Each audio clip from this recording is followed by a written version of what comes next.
Alhamdulillahi Rabbil Alamin. Wassalatu wassalamu ala ashrafil anbiya'i wal mursalin Sayyidina wa maulana Muhammadin wa ala alihi wa ashabihi al-mujahidin at-tahirin. Amma ba'du. Saudara-saudara kaum muslimin seiman dan sekeyakinan yang berbahagia, pada suatu hari seketika sedang berkumpul dengan para sahabat, Rasulullah pernah memberikan peringatan. Beliau bersabda, yushiku an tada'a alaikumul umamu kama tada'al akalatu ala qas'atiha. Pada suatu saat nanti akan datang di tengah-tengah kamu, wahai umat Islam, di mana orang-orang lain di sekeliling kamu akan bersatu mengerubungi kamu seperti bersatunya orang-orang mengerubungi makanan di atas meja hidangan. Akan datang satu saat nanti di mana kondisimu dikepung sedemikian rupa, yang barat mau menerkam, yang timur mau menghantam, yang selatan mau menginjak-injak, yang utara pun akan menjelajah. Kondisimu seperti makanan di atas meja hidangan. Sebagian sahabat merasa heran dan terkejut, lalu mereka bertanya, amin qillati nahnu yawma izin ya Rasulullah? Apakah jumlah kami pada waktu itu sedikit ya Rasul? Kami sampai dikepung sedemikian rupa? Beliau menjawab, bal antum yawma idzin katsir. Sama sekali tidak. Kamu tidak sedikit pada saat itu. Bahkan jumlahmu sangat banyak. Kamu adalah mayoritas. Walakinnakum ghusa'un ka ghusa'is sail. Tetapi keadaanmu saat itu persis seperti buih di lautan. Banyak tetapi centang perenang. Banyak tetapi tidak punya daya dan kekuatan. Banyak tapi dipermainkan gelombang lautan, dihempaskan ke tepian pantai tanpa punya makna dan arti. Kondisimu pada saat itu kuantitas yang tanpa kualitas, sehingga orang lain enak saja mengepung kamu. Akidahmu didangkalkan, dibanjiri dengan peradaban dan kebudayaan yang menjauhkan dari agama. Dari segi maksiat dan munkarat seluruhnya mengepung sampai kita melepaskan nilai-nilai Islam kita ini.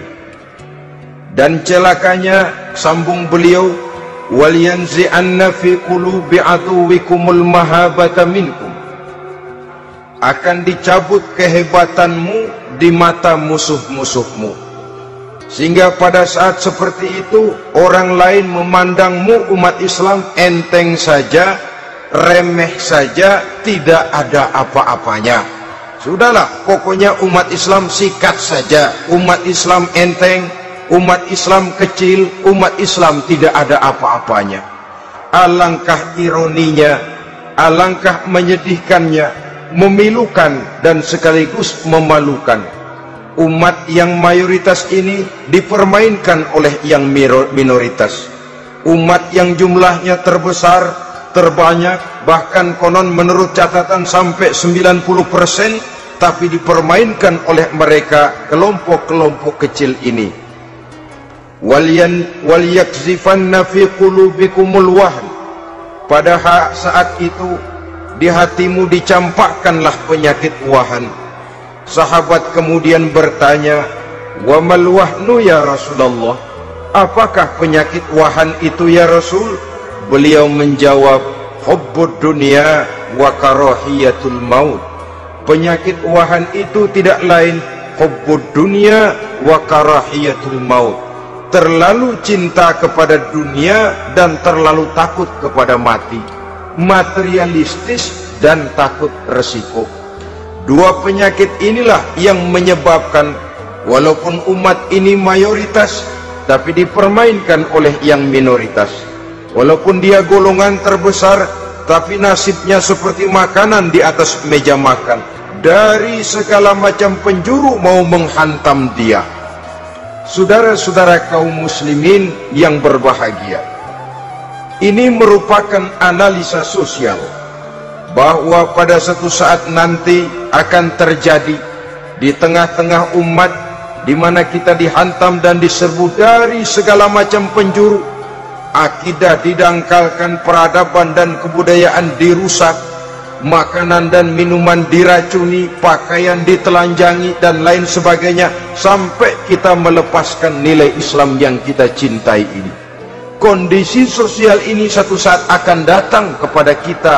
Demikian analisa dan peringatan dari Rasulullah Sallallahu Alaihi Wasallam. Marilah sekarang kita melihat, adalah benar bahwa di zaman sekarang kita insya Allah tidak akan mengalami perang Badar sehebat yang pernah dialami oleh Rasul dan para sahabatnya. Tetapi sesungguhnya perang yang kita hadapi di zaman sekarang ini tidak kalah hebatnya dengan perang Badar, tidak kurang dahsyatnya dengan perang Uhud, tidak kurang ngerinya dari perang Khandaq. Hanya saja yang kita hadapi sekarang ini bukan ujung pedang, bukan ujung tombak, bukan ujung panah. Yang kita hadapi sekarang ini adalah perang akidah, perang ideologi, perang mempertahankan keyakinan. Yang kalau kita kalah sekarang, kita memang masih beragama, tetapi anak kita, cucu kita, generasi yang akan hidup 5, 10, 20, 30 tahun yang akan datang, wallahu a'lam bissawab. Islam, saudara-saudaraku, tidak mungkin hilang dari dunia, tetapi tidak mustahil Islam gulung tikar dari desa kita, tidak mustahil Islam gulung tikar dari kampung dan kota kita, jikalau kita tidak menjaganya, jikalau kita tidak memeliharanya, bahkan jikalau kita tidak mewariskannya kepada anak-anak kita, generasi yang akan datang. Marilah kita mengingat sejenak bagaimana Islam di Spanyol yang pernah jaya, pernah mewarnai daratan Eropa, dan yang sekarang hanya sekedar tinggal ceritanya saja. Ini pernah diperingatkan oleh Rasul dalam satu hadis, sayati ala ummati zamanun la yabqal Islam illa ismun wala minal Quran illa rasmun.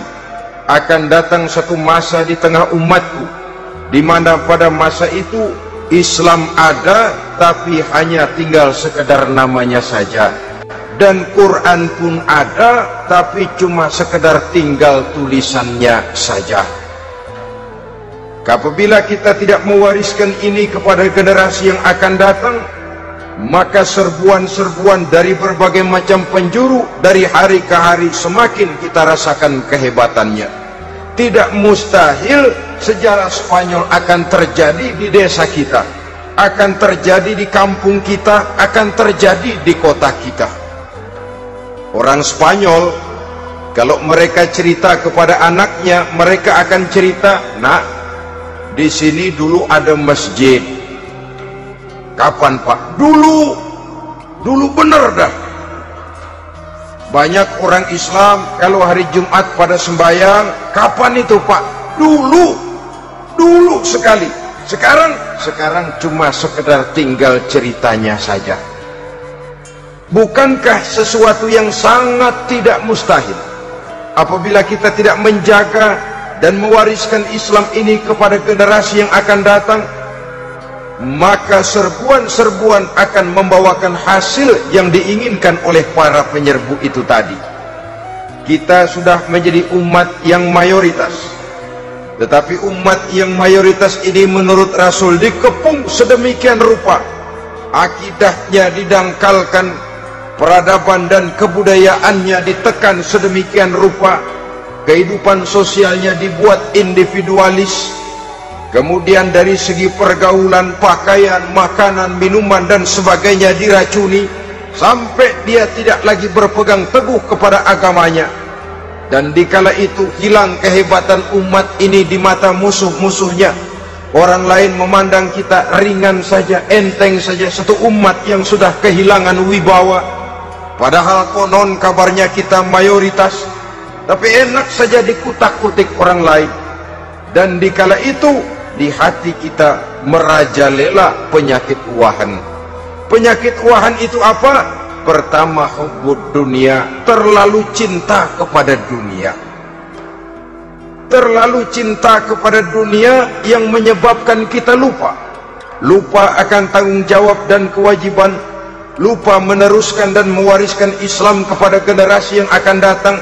Kita berlomba hanya untuk mengejar dunia dan seluruh isinya, baik dia bernama material, baik dia bernama seksual, baik dia bernama pangkat, jabatan dan kedudukan. Berlomba-lomba kita di dalamnya sampai tercampaklah penyakit hubbud dunia di dalam hati ini. Berurat dan berakar dunia itu, sulit dan berat kita berpisah daripadanya.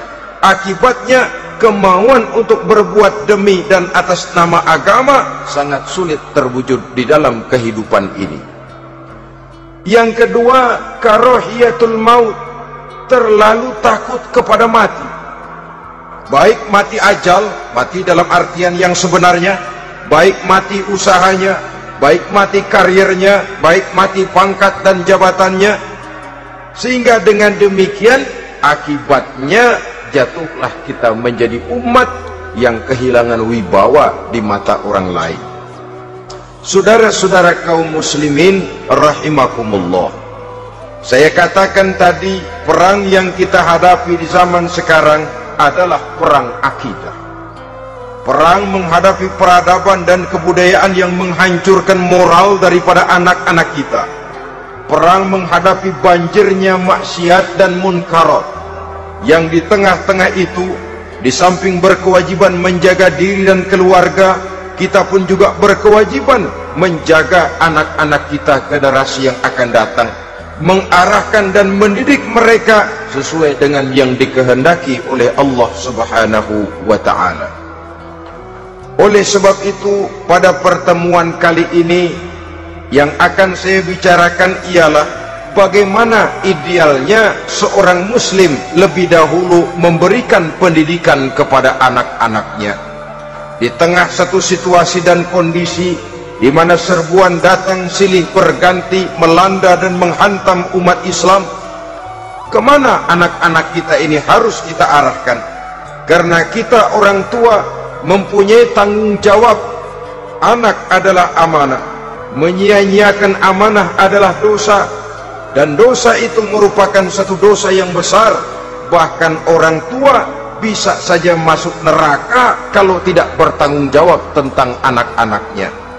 Satu riwayat menjelaskan, ada orang soleh, ngajinya cukup, sholatnya cukup, puasanya cukup, zakatnya cukup, di mana ada majelis taklim hadir, baca Quran hobi, fitnah orang tidak pernah.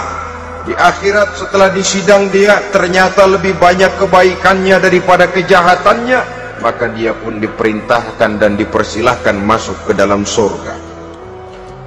Giliran anaknya disidang, biang okem nih anak. Ditanya, siapa Tuhanmu? Tidak tahu. Siapa nabimu? Tenyaho. Apa kitabmu? Ora gelem. Kamu pernah sholat? Tidak. Zakat? Tidak. Puasa? Tidak. Judi? Hobi. Zina? Tiap malam. Mabuk? Berat. Wah, brengsek kamu. Kebaikan tidak ada barang sedikit pun, sementara kesalahan dan dosa berlipat ganda. Kamu neraka. Anak ini protes. Benar, saya tidak kenal siapa Tuhan saya. Saya tidak tahu siapa Nabi saya. Saya tidak tahu kitab suci dan kiblat saya. Saya tidak sholat, tidak zakat, tidak puasa. Tiap malam saya judi, saya zina, saya mabuk. Tapi saya kerjakan semua itu karena saya tidak tahu dan orang tua saya tidak pernah memberitahu saya. Dia enak-enakan hadir di majelis taklim, saya nyekek botol, didiemin saja. Dia enak-enakan baca Quran, saya zina, didiamkan saja. Saya bukan tidak mau, orang tua saya sama sekali tidak pernah mendidik saya. Dia mau benar sendiri. Maka kalau sekarang saya harus masuk ke dalam neraka, saya menuntut agar orang tua saya ikut sama-sama bergabung dengan saya ke dalam neraka. Gara-gara dia tuh saya jadi begini. Orang tuamu yang mana? Tuh, yang barusan mau ke surga. Ini orang tua yang sudah mau berangkat ke surga dipanggil. Sebentar dulu mas. Ini benar anak kamu? Iya pak. Waktu di dunia kamu tidak pernah ajarin dia ngaji? Sampai dia tidak kenal Tuhannya, tidak kenal nabinya, tidak kenal kiblat dan kitab sucinya? Iya pak. Dia tidak sholat, kamu diamkan saja. Dia tidak puasa, tidak zakat, kamu bersikap masa bodoh. Bahkan dia judi, dia zina, dia mabuk, kamu pun berdiam diri saja. Iya pak. Tahukah kamu bahwa anak ini adalah amanah? Menyia-nyiakan amanah artinya khianat, dan khianat adalah dosa yang sangat besar. Kamu tidak bertanggung jawab, maka kamu, anakmu gabung ke dalam neraka. Saudara-saudara kaum muslimin rahimakumullah, itu sebabnya Allah pesan benar-benar, ya ayyuhalladzina amanu qu anfusakum wa ahlikum nara. Hai orang-orang yang beriman, jaga dirimu dan keluargamu, istri, anak, orang-orang yang menjadi tanggung jawab dan kewajiban kita, jaga dan pelihara mereka dari api neraka. Saudara-saudara kaum muslimin, lalu kalau kita orang-orang tua yang hidup di zaman sekarang ini sudah sering beristighfar, mengurut dada, melihat situasi, membaca peta keadaan, konon tantangan yang akan dihadapi oleh anak-anak kita 15, 20, 25 tahun yang akan datang jauh lebih berat dari apa yang kita hadapi sekarang ini. Maka adalah wajar jika kita sebagai orang tua yang cinta kepada agama, cinta kepada anak-anak kita, berpikir untuk mewariskan nilai-nilai yang luhur ini kepada anak-anak kita generasi yang akan datang. Bagaimana pada mulanya kita harus mendidik mereka? Mari kita telusuri apa yang dicontohkan oleh Al-Quranul Karim. Orang-orang tua bijaksana yang diceritakan dalam Al-Quran, kalau sudah berpikir tentang anak-anaknya generasi yang akan datang, pendidikan pertama yang diberikan kepada anaknya ternyata adalah persoalan akidah. Nabi Ibrahim, pertanyaan yang paling merisaukan beliau buat anak cucunya ialah, ma ta'buduna min ba'di. Saudara bisa lihat surah Al-Baqarah ayat 133. Anak-anakku, kalau pada satu saat nanti aku, ayahmu ini sudah tidak ada lagi, meninggalkan kamu semua, meninggalkan kehidupan dunia ini, ma ta'buduna min ba'di, apa yang akan kamu sembah nak kalau ayah sudah tidak ada lagi?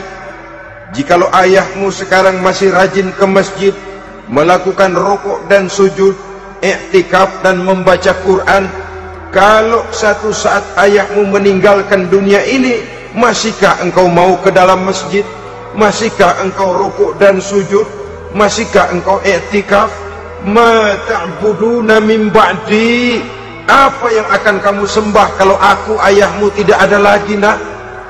Ditanamkan bukan hanya keyakinan bertauhid, sekaligus juga menyembah kepada Allah yang kita yakinkan dengan tauhid itu tadi. Bukankah berbeda dengan kita kebanyakan orang tua sekarang? Kita tidak pernah berpikir ma ta'buduna min ba'di, kalau bapak tidak ada kamu nyembah apa nak? Kita orang tua sekarang pagi-pagi malah berpikir ma ta'kuluna min ba'di, Kalau bapak nggak ada, kamu nanti makan apa, nak? Bukan nyembah apa yang kita pertanyakan, bukan nyembah apa yang kita khawatirkan, makan apa, nak? Maka yang dicari lalu sekolah-sekolah yang bonafit, yang tidak peduli apakah itu merusak imannya, mematikan akidahnya, menghancurkan keyakinannya. Yang penting ada jaminan hari depan bisa dapat lapangan kerja. Akibatnya berduyun-duyun orang-orang tua muslim menyekolahkan anaknya di sekolah-sekolah yang bukan Islam, yang nyata-nyata membahayakan akidahnya, dididik dengan kultur dan budaya yang bertentangan dengan nilai-nilai agamanya. Bukankah ini berarti merelakan anak untuk dikafirkan? Bukankah ini artinya menyerahkan anak untuk ditulis menurut selera para pendidik yang tidak sesuai dengan nilai akidah yang dimilikinya?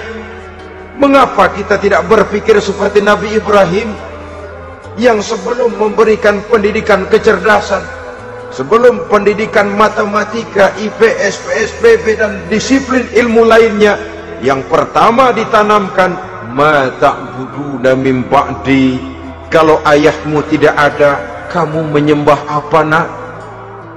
Menyembah Allah apa nanti malah menyembah harta?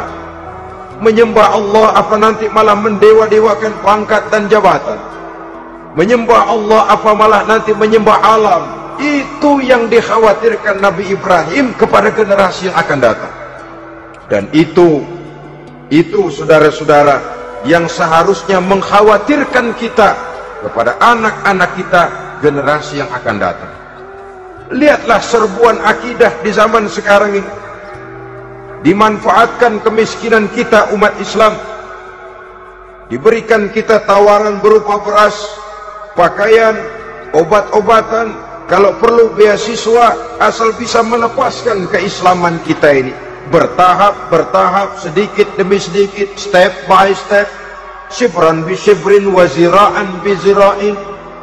Dan harus saya ingatkan, orang di zaman sekarang tidak mungkin menghantam Islam secara frontal, tidak mungkin menghantam Islam terang-terangan, apalagi mengerahkan satuan militer. Tidak. Orang berhitung bagaimanapun kondisi dan kualitasnya umat Islam, mereka masih punya satu modal penting, fanatisme agama. Kalau ini disulut, api jihad segera berkobar, dan hanya maut yang bisa menghentikan orang yang dibakar dengan semangat jihad. Orang tahu itu. Betapa Uni Soviet kedodoran menghadapi mujahidin Afghanistan yang disulut oleh semangat jihad yang berkobar dengan persenjataan yang primitif ketimbang persenjataan Uni Soviet. Entah mereka pantang surut mundur ke belakang. Jadi jangan mimpi bahwa orang mau menghantam Islam ini dengan melarang pengajian, meruntuhkan masjid, menyegel pondok pesantren. Tidak. Melarang orang sholat. Tidak. Kalau perlu masjid diperbanyak, musola diperbesar. Tapi bikin itu masjid seperti museum, besar, megah, mercusuar, tapi bikin seperti museum. Tempat orang kagum, tempat orang memuji, tapi sunyi dari nilai-nilai ibadah. Saudara-saudara kaum muslimin, untuk sampai kepada penghantaman akidah, jalan yang paling mudah dirintis sekarang ini secara bertahap dan sistematis, memisahkan umat Islam dari Islamnya. Biarkan mereka bernama muslim, biarkan di atas kartu penduduknya tertulis agama Islam, tapi tanamkan budaya-budaya yang menyebabkan cara bergaul mereka, cara berumah tangga mereka, cara bertetangga mereka, sampai kepada cara mereka berpakaian, cara mereka bergaul, cara mereka makan dan minum, cara mereka mendidik dan menyekolahkan anak, sama sekali tidak lagi mencerminkan nilai-nilai yang islami. Itu sudah satu usaha yang paling praktis, memisahkan umat Islam dengan Islamnya. Kalau sadarlah kita ke arah ini usaha orang di zaman sekarang, maka yang harus pertama kita tanamkan kepada anak-anak kita, didik mereka dengan jiwa tauhid yang mengkristal di dalam batinnya, meresap sampai ke tulang sumsumnya, yang tidak akan sampai pun nyawa berpisah dari badannya. Akidah itu tidak akan berpisah dari hatinya. Bahkan dia sanggup dengan tegar berkata, lebih baik saya melarat karena mempertahankan iman daripada hidup mewah dengan menjual akidah. Satu khitah, satu garis kehidupan yang perlu kita wariskan kepada anak-anak kita, generasi yang akan datang. Dahulu ada satu tradisi, saudara-saudara. Kalau anak gadis kita dilamar orang lalu bertanya, anakmu mau ngelamar gadis saya, apa sudah khatam Quran berapa kali? Apa sudah bisa baca kitab macam-macam dan lain sebagainya? Sehingga lahirlah satu kebanggaan. Apapun motifnya, tapi pertanyaan semacam ini zaman sekarang sudah langka. Paling-paling yang ditanya kalau anaknya dilamar orang, anakmu kerja di mana? Gajinya sebulan berapa? Kendaraannya bebek apa soang apa-apa? Itu yang kita pertanyakan, berkisar di seputar materi, kerja, job, status sosial dan lain sebagainya. Perkara bisa baca Quran atau tidak, nomor 18. Perkara sembahyangnya rajin apa tidak, nomor 36. Saudara hadirin, akibatnya terjadi pergeseran nilai. Maka mendidik anak menurut tuntunan Quran adalah seperti yang diberikan contoh oleh Luqmanul Hakim, yang diceritakan dalam surah Luqman mulai ayat 11 dan selanjutnya. Apa pendidikan pertama yang harus kita berikan kepada anak? Pertama, ya bunayya la tusyrik billah. Wahai anakku, jangan sekali-kali engkau menyekutukan Allah. Nak, jaga tauhid, pelihara iman, mantapkan akidah. Ini dasar yang pertama. Belum lagi anak mengenal berbagai macam disiplin ilmu. Yang pertama ditanamkan tauhid. Ini yang mendasari kehidupan. Ini yang akan mewarnai dan menjadi warna dari kepribadian seseorang. Sentuhan jiwa tauhid di dalam diri si anak. Belum lagi sempat dia kenal yang lain. Yang pertama yang kita tanamkan, kita wariskan, kita berikan, la tusyrik billah. Jangan sekali-kali menyekutukan Allah. Nah, kalau ini sudah tertanam, ini sudah merupakan satu fondasi yang kuat. Selebihnya nanti tinggal melihat bakat si anak, kemana dia harus dididik. Yang terpenting nilai iman lebih dahulu tanamkan. Dan untuk menghancurkan nilai keimanan, saudara-saudara, saya katakan, ingatkan kepada hadis di awal tadi, dikepung kita dari berbagai macam penjuru agar bila bisa melepaskan nilai-nilai iman dan keyakinan. Proses pendangkalan akidah, ditanamkan keraguan kepada agama, ditanamkan rasa malu beragama. Sholat malu, baca Quran malu, berangkat ke masjid malu, pakai jilbab malu. Ditanamkan rasa malu beragama, sehingga bertahap sedikit demi sedikit kita mulai berpisah dengan kehidupan beragama. Ditanamkan hal yang sedemikian rupa dari berbagai macam penjuru. Dihantam akidah, akidah kuat. Dihantam dari segi peradaban dan kebudayaan. Diperbanyaklah peradaban dan kebudayaan yang bukan mendekatkan kita dengan agama, malah mendekatkan kita dengan neraka. Menjauhkan kita dari agama, menjauhkan kita dari nilai-nilai luhur yang diwariskan oleh orang-orang tua kita terdahulu. Adalah kewajiban kita yang pertama, mendidik anak, menanamkan roh, jiwa, dan semangat tauhid di dalam diri mereka. Saudara-saudara kaum muslimin rahimakumullah, Kenapa kita lebih dahulukan menanamkan jiwa, roh dan semangat tauhid ini kepada anak-anak kita? Pertama, kita tidak hanya ingin sekedar mempunyai anak yang pintar, tetapi lebih daripada itu kita pun ingin mempunyai anak yang benar. Segala macam disiplin ilmu, segala macam bentuk penalaran ilmiah dan pengisian intelektualitas manusia mungkin di satu sisi akan membuat dia pintar, tapi di sisi lain belum tentu akan membuat dia benar. Nabi pernah memberikan peringatan, man izdada ilman walam yazdad huda lam yazdad minallahi illa bu'da. Orang yang hanya bertambah ilmu pengetahuannya tapi tidak bertambah hidayah dari Allah, tidak makin mantap keimanannya, maka seluruh nilai-nilai ilmunya hanya akan menjauhkan dia dari Allah Subhanahu wa ta'ala. Dan adalah lebih merupakan azab daripada nikmat kalau kita diberikan ilmu pengetahuan yang hanya akan menyebabkan kita semakin jauh dari Allah Subhanahu wa ta'ala. Yang kedua, sesungguhnya roh, jiwa dan semangat tauhid yang melekat dalam diri anak pada puncaknya akan melahirkan satu disiplin murni yang tumbuh dari dalam dirinya sendiri, di mana si anak dalam kehidupannya merasakan dimanapun dia berada, kemanapun dia pergi, ia selalu merasakan kehadiran Allah dekat dalam hidupnya.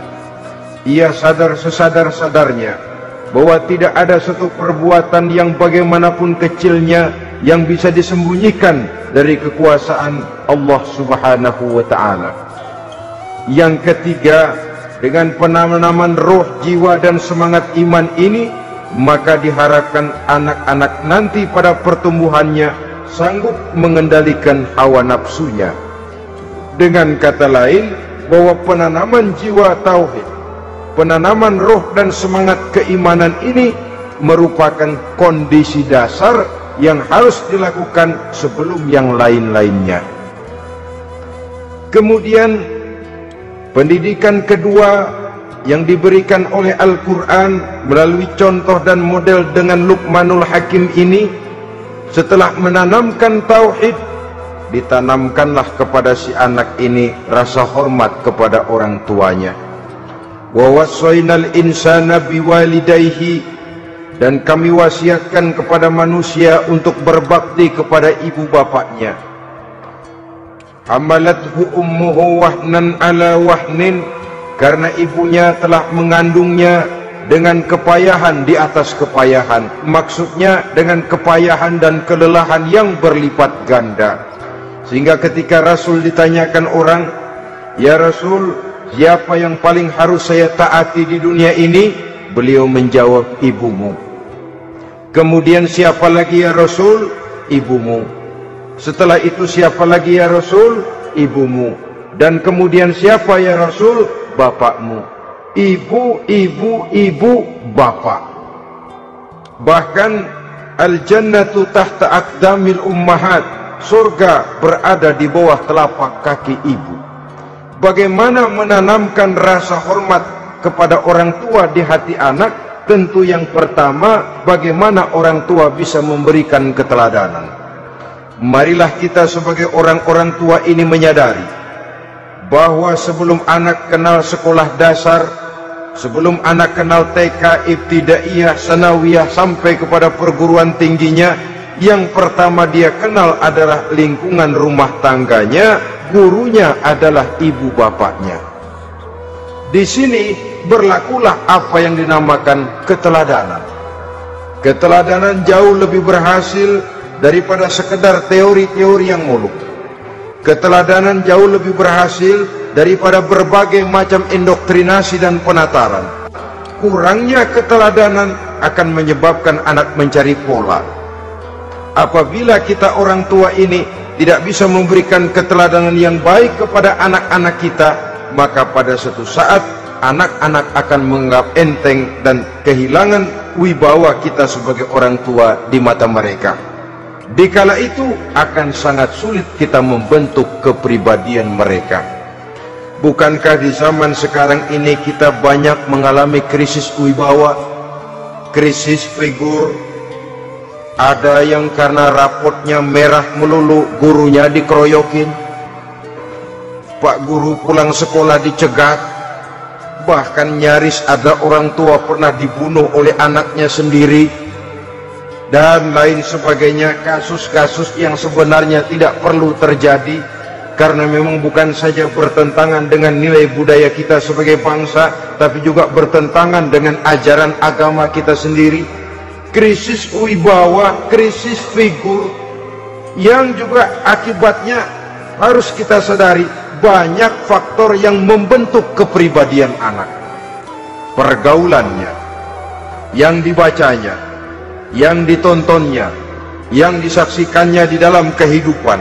Benar kita menyekolahkan mereka, tapi berapa jam mereka di sekolah?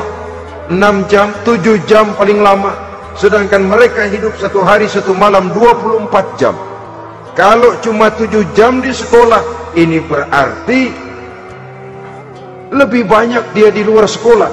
Dan di luar sekolah itu artinya ya rumah tangganya, ya temannya, ya lingkungan di mana dia tinggal, yang seluruhnya sangat besar pengaruhnya dalam ikut membentuk kepribadian anak-anak kita.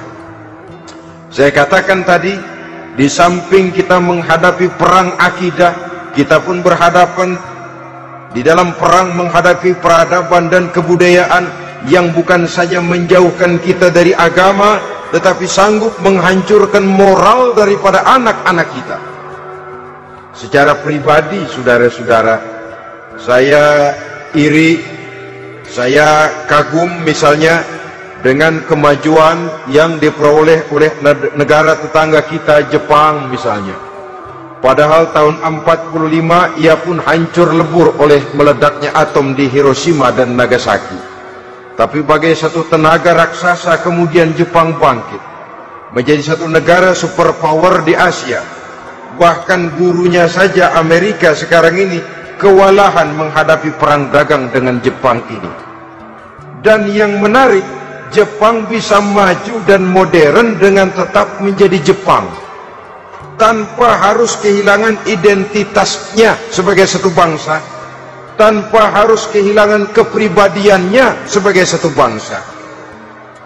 Sebagai negara yang sedang berkembang, kita sering latah. Kita ingin meniru Barat, tapi bukan teknologinya, westernisasinya yang kita tiru. Bukan isinya, kulitnya yang kita ambil. Akibatnya apa? Modernnya belum, orangnya sudah Barat. Bergaulnya sudah cara Barat, berumah tangganya sudah cara Barat, berpakaiannya sudah cara Barat, mendidik anaknya sudah cara Barat. Di mana ketemu orang tua cukup hello daddy. Kulitnya kita ambil, sementara isinya kita campakkan. Ironi dan menyedihkan. Padahal kita sesungguhnya bisa maju dan modern, bisa mengejar segala ketinggalan dan keterbelakangan kita dengan tetap menjaga nilai-nilai luhur budaya kita sebagai satu bangsa, mengambil isinya, dan kalau memang tidak perlu lalu mencampakkan kulitnya. Pengaruh peradaban dan kebudayaan yang menghancurkan moral daripada anak-anak kita oleh pesatnya arus teknologi, oleh pesatnya arus komunikasi, di mana hal-hal yang terjadi di belahan dunia lain dapat kita saksikan hari ini juga melalui layar televisi. Yang terjadi di Amerika, di Eropa, di Afrika, di ujung dunia yang paling ujung sekalipun, di ujung dunia yang paling ujung, hari ini kejadian, hari ini sudah bisa kita saksikan. Pesatnya arus komunikasi, kalau jatuh ke tangan anak-anak kita yang belum mempunyai filter, daya saring positif, akan dicerna oleh mereka tanpa memilah dan memilih. Akibatnya orang kampung bilang kelolodan. Makan nggak dikunyah lagi, tentu saja akhirnya kelolodan. Dan kalau sudah kelolodan, menyusahkan kita seluruhnya. Oleh karena itu budaya menghormati orang tua perlu dijaga, perlu dipelihara dan diwariskan kepada anak-anak kita. tali silaturahmi sehingga ada respeknya kepada orang tuanya. Jangan bapaknya dianggap CS, ibunya dianggap CS, kakeknya dianggap CS. Hilang rasa respek, hilang rasa menghormati. Sementara orang tua sendiri tidak bisa memberikan keteladanan, kurang mendapat perhatian dan lain sebagainya. Apalagi kalau baik ibu maupun bapak adalah orang-orang karier yang setiap hari sibuk menghadapi tugas masing-masing. Bapak sibuk rapat, pindah kantor sana kantor sini, ibu sibuk arisan, besarlah anak-anak di tangan pembantu dan lain sebagainya, sehingga dia merasa kurang mendapat perhatian, dan ini akan ikut membentuk warna dari kepribadian yang dimilikinya. Sampai kepada pelosok-pelosok desa, jaringan televisi memang menguntungkan. Tapi kalau sudah sampai kepada menayangkan budaya-budaya yang tidak sesuai dengan pola di mana mereka tinggal, pola lingkungannya, dan ingin mereka terapkan dalam kehidupan, ironi dan menyedihkan. Maka sering dikatakan, jikalau ABRI masuk desa, rakyat beruntung. Jikalau listrik masuk desa, rumah jadi terang.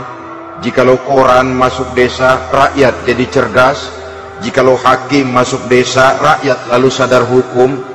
Tapi jikalau maksiat dan munkarat masuk desa, minuman keras masuk desa, judi masuk desa, pelacuran masuk desa, rakyat tentu kiamat. Dan kita harus punya budaya untuk memilah dan memilih, mempunyai filter untuk jadi daya saring positif. Oleh karena itu, saudara-saudara, tahap kedua setelah menanamkan jiwa tauhid kepada anak, tanamkan rasa hormat kepada orang tuanya.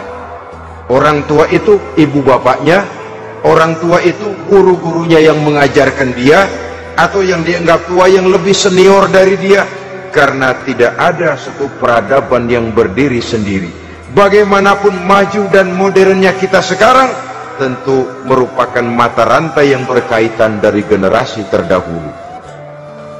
Ini yang kedua. Setelah tauhid, berbakti kepada ibu dan bapak. Tidak ada satu kebahagiaan yang bisa ditegakkan di dunia ini tanpa doa, tanpa restu daripada ibu dan bapak. Ini keramat hidup. Doanya dikabul Allah dan kutuknya juga dikabul oleh Allah Subhanahu wa ta'ala. Jadi mendidik anak setelah menanamkan jiwa tauhid, menanamkan rasa hormat dan taat berbakti kepada ibu bapaknya. Itu yang kedua. Kemudian yang ketiga, melalui model Luqman, Quran mendorong kita untuk mendidik anak, menanamkan etika otonom. Apa itu? Ya bunayya innaha intaku mithqala habbatin min khardalin fatakun fi sakhratin aw fis samawati aw fil ardi ya'ti biha Allah. Wahai anakku, sesungguhnya kalau ada satu kebaikan yang kamu kerjakan, kecil, tidak nampak oleh pandangan mata yang zahir, yang kecil itu tersembunyi di puncak langit, di dasar bumi yang paling dalam, atau di tengah batu hitam sekalipun, Allah pasti mengetahuinya dan pasti akan memberikan balasan yang seadil-adilnya. Pendidikan apa ini? Pendidikan moral, menanamkan etika otonom. Nah, kau berbuat baik jangan karena dilihat orang. Kau tidak mau melakukan kejahatan jangan cuma karena ada polisi. Kalau ada polisi kau tidak mau jahat, kucing juga begitu. Coba lihat kucing, taruh ikan asin di piring kaleng, tongkrongin, aduh kucing kalem, sopan, tenang. Sedikit kita lengah, habis ikan digarap. Tapi ditanamkan satu kesadaran, kemanapun kau pergilah, apapun yang kau kerjakan, tersembunyi di tengah batu, di dasar bumi, di puncak langit, Allah pasti tahu. Dalam bahasa yang ringan, nak, kita ini diawasi oleh dua hiperkomputer yang maha sensitif. Produksi langit, mereknya Rokib dan Atid. Itu komputer yang sangat peka dan sensitif. Jangankan kita berbuat, kita berniat baik saja, komputer sudah nyatat sendiri. Inilah yang orang sekarang namakan waskat, nah, pengawasan malaikat. Kalau hidup sudah merasa diawasi oleh malaikat, waskat berhasil. Tapi kalau waskat sudah diawasi malah nekat, itu yang gagal. Atau yang diawasi dan yang mengawasi sama-sama sepakat, nah, itu juga bisa cincai.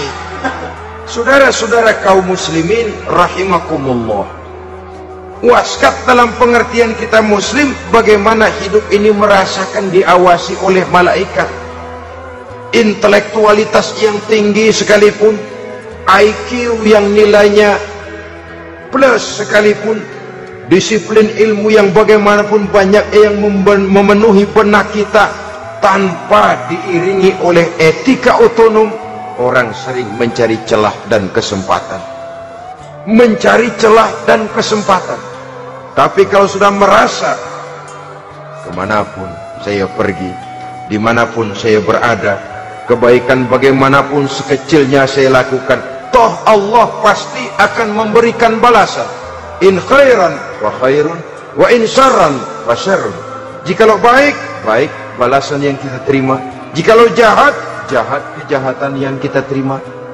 Kalau sudah ke arah ini kita berpikir, maka sesungguhnya kalau kita berbuat baik kepada orang lain, hakikatnya kita sudah berbuat baik kepada diri kita sendiri.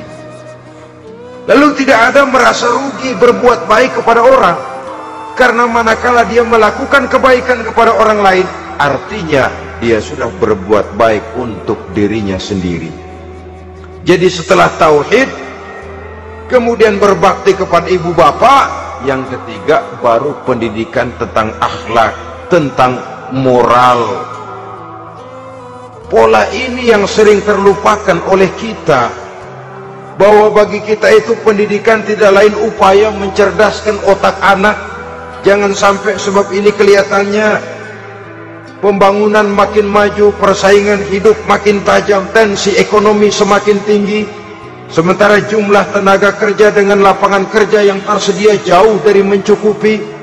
Jikalau tidak membekali anak dengan pendidikan yang menunjang lapangan pekerjaan, orang tua khawatir, takut sekali anaknya jadi gelandangan. Dikhawatirkannya kehidupan dunia ini, sementara dia lupa kalau anaknya bisa jadi gelandangan di akhirat. Padahal selama-lamanya gelandangan di dunia paling seumur manusia itu 60 tahun, 70 tahun lah umur orang sekarang. 70 itu sudah luar biasa itu. Tapi kalau harus menggelandang di akhirat, menjadi gelandangan di akhirat, alangkah menyedihkannya. Apakah akan kita korbankan satu kehidupan yang langgeng, abadi, cuma karena tertipu oleh fata morgana dan kamuflase? Kita korbankan yang sedikit, kita korbankan yang besar karena kita memilih yang sedikit. Dalam bahasa Al-Quran memang pernah diceritakan hidup ini hakikatnya perlombaan, saudara-saudara. Perlombaan. Dan di dalam perlombaan itu ada yang menang, ada yang kalah. Al-Quran lalu memberikan peringatan, Alhaakumut takatsur, kamu telah lalai karena berlomba-lomba memperbanyak harta, mempertinggi pangkat dan kedudukan, hatta zurtumul maqabir, sampai kamu akan masuk ke liang kubur baru sadar. Apalagi kalau nafas sudah sampai di tenggorokan, persis Fir'aun sudah tenggelam di lautan merah, mau mampus, baru dalam sekaratnya amantu bi Rabbi Musa wa Harun, kalau begini caranya saya juga percaya kepada Tuhan Musa dan Harun, percaya kepada Allah. Sudah mau mati baru amantu bi Rabbi Musa, kami percaya kepada Tuhan Nabi Musa, kata Fir'aun. Malaikat maut kesal benar, dilelepin terus di laut, mampus tuh sekalian. Hidup ini memang kita berlomba. berlomba dengan waktu, berlomba dengan umur, berlomba dengan tenaga, berlomba dengan tetangga. Yang jangankan kita sampai mundur, berhenti saja sejenak, kita akan ditinggalkan oleh yang lain. Tiada kata mundur, bahkan tiada kata berhenti. Sekali kita melangkah, melangkahlah terus, tapi berlombalah seperti yang dikehendaki Quran. Fastabiqul khairat, berlomba-lombalah di dalam kebajikan. Jangan berlomba-lomba di dalam kemaksiatan, kemunkaran, kejahatan. Berlombalah dalam urusan kebaikan. Saudara-saudara kaum muslimin rahimakumullah, tauhid, berbakti kepada ibu bapa, kemudian pendidikan tentang moral. Apabila pendidikan tentang moral sudah tertanam, barulah lihat bakat si anak. Kemana bakatnya? Anak saya kelihatannya dari kecil demennya main bedil-bedilan saja. Abri kali itu. Kirim ke Magelang, masukkan akabri. Tapi dengan syarat 3 itu tadi. Iman sudah tertanam, rasa bakti kepada ibu bapak sudah ada, dan punya nilai moral. Jika boleh jadi nanti dia menjadi jenderal yang beriman, yang berbakti kepada ibu bapaknya, dan punya moral yang tinggi. Kan lebih baik rakyat rendah tapi akhlaknya tinggi daripada pejabat tinggi tapi moralnya rendah. Jauh lebih baik rakyat rendah punya moral tinggi ketimbang pejabat tinggi punya moral rendah. Nilai moral ini yang jadi ukuran dan barometer di masyarakat. Yang ini yang sering kita lupakan, bahwa kehancuran satu bangsa dimanapun di dunia ini selalu dimulai dengan kehancuran moral daripada bangsa itu sendiri. Sekarang membina nilai moral ini berat. Gadis kita, remaja, putri, diberikan pakaian jilbab, mungkin dia sendiri masih setengah-setengah, ditambah lagi oleh ledekan temennya. Jilbab lah kuno, bau surga lah, bau masjid lah, bau menyan lah. Ditanamkan rasa malu untuk hidup dekat dengan agama. Kalau moral semacam ini sudah tertanam, sedikit demi sedikit kita mulai mengucapkan selamat tinggal kepada agama. Dan kemalangan apa yang lebih malang kalau kita sudah jauh dari agama ini? Bukankah Islam telah menyelamatkan manusia dari penyakit jahiliyah dan membawanya kepada satu kehidupan yang maju dan modern? Kalau kita tinggalkan Islam ini, bukankah artinya kita akan kembali kepada satu zaman jahiliyah? Hanya saja jahiliyah itu berada di abad modern. Versinya tentu lebih modern. Kalau zaman jahiliyah dulu mabuknya pakai arak, zaman sekarang sudah macam-macam orang bisa mabuk. Kalau zaman jahiliyah dulu anak perempuan dikubur hidup-hidup, zaman sekarang kadang-kadang belum sempat lahir ke dunia, malah sudah dibunuh lebih dahulu. Versinya saja yang berbeda. Kalau di zaman jahiliyah dahulu manusia menyembah batu yang bernama Latta, Uzza, Manat, dan Hubal, di zaman jahiliyah modern sekarang ini orang sering menyembah kepala bagiannya, sering menyembah atasannya, sering menyembah komputer, sering menyembah teknologi modern yang lebih diyakininya daripada Allah sebagai keyakinan sentral di dalam hidupnya. Saudara-saudara kaum muslimin rahimakumullah. Jadi yang ketiga, nilai moral yang ditanamkan kepada anak-anak kita supaya dia bisa menghadapi tantangan-tantangan hidup yang semakin berat ini dengan tetap berpegang teguh kepada nilai-nilai moral yang diwarnai oleh jiwa keimanannya yang bersumber dari ajaran agamanya. 3. Kemudian yang keempat, barulah tatanan kehidupan sehari-hari. Apa kata Luqman? Ya bunayya aqimis sholah. Setelah bertauhid, berbakti kepada ibu bapa, punya nilai moral. Ya bunayya aqimis sholah, nak dirikan sholat. Rumah tangga muslim, anak berumur 7 tahun sudah berani meninggalkan sholat, kata Nabi, pukul.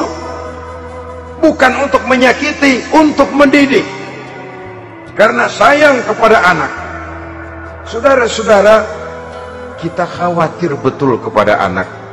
Kalau dia pulang dari sekolah, Buru-buru kita sebagai orang tua bertanya, sudah makan nak? Sudah istirahat nak? Tapi jarang kita sebagai orang tua melontarkan, sudah sholat nak? Bahkan kita bisa memberikan sugesti kepada anak. Nah, kalau kau naik kelas 1 sampai naik ke kelas 2, bapak beliin sepeda. Tamat SD nak, motor. Tamat SMP nak, ke Bali kita. Tamat SMA nak, Singapura. Saudara-saudara, tapi kalau untuk urusan sholat misalnya, kita tidak pernah memberikan sugesti kepada anak-anak kita. Nah, kalau kau hafal Fatihah lengkap dengan artinya, bapak beliin sepatu. Nah, kalau kau bisa sholat dengan baik, cukup syarat rukunnya, bapak beliin sepeda. Ada rangsangan, ada sugesti yang membuat anak lebih tergerak untuk hidup dalam suasana keagamaan.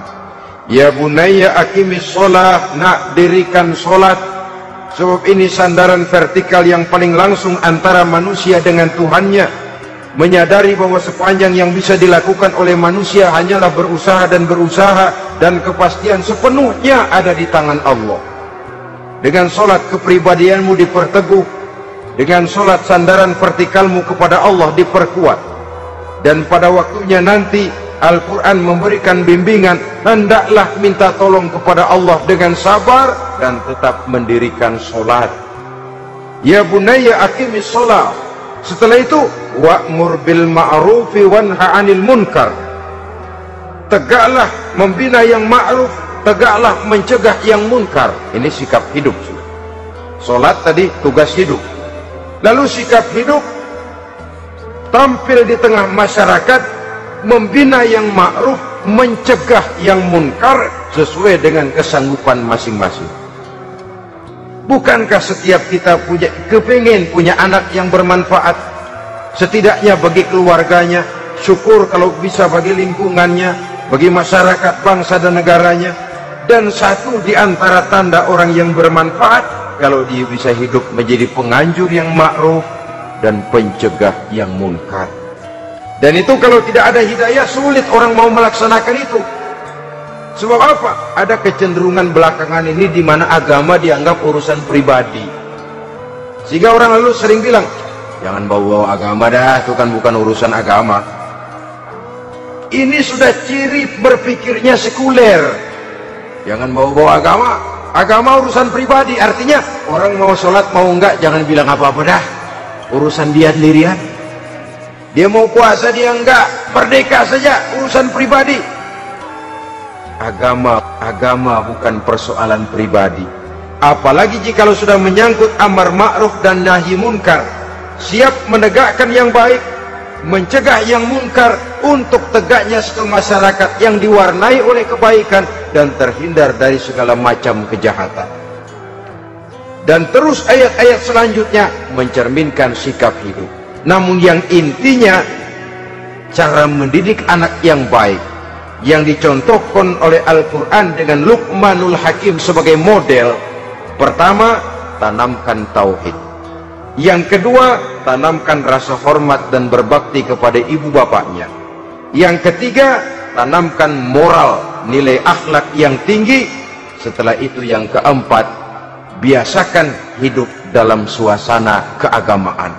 Kontrollah sholatnya, kontrollah baca Qur'annya, kontrollah puasanya di bulan Ramadan.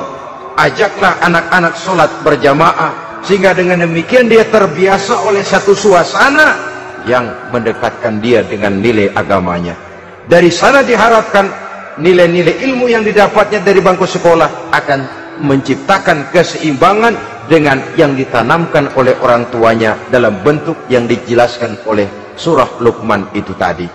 Sehingga apabila keseimbangan ini terwujud, akan menjalin keseimbangan dalam pola berpikir, dan keseimbangan dalam pola berpikir akan melahirkan keseimbangan dalam perbuatannya. Terwujudlah kita harapkan insan yang fid dunya hasanah wa fil akhirati hasanah. Inilah harapan kita semua. Mudah-mudahan Allah memberikan kekuatan kepada kita untuk mewariskan nilai-nilai yang baik kepada generasi yang akan datang, sehingga esok harus lebih baik daripada hari ini, dan lusa harus lebih baik daripada hari esok. Terima kasih atas perhatian saudara. Mohon maaf atas segala kekurangan. Usikum wa nafsi bitaqwallah. Wassalamualaikum warahmatullahi wabarakatuh. Waalaikumsalam warahmatullahi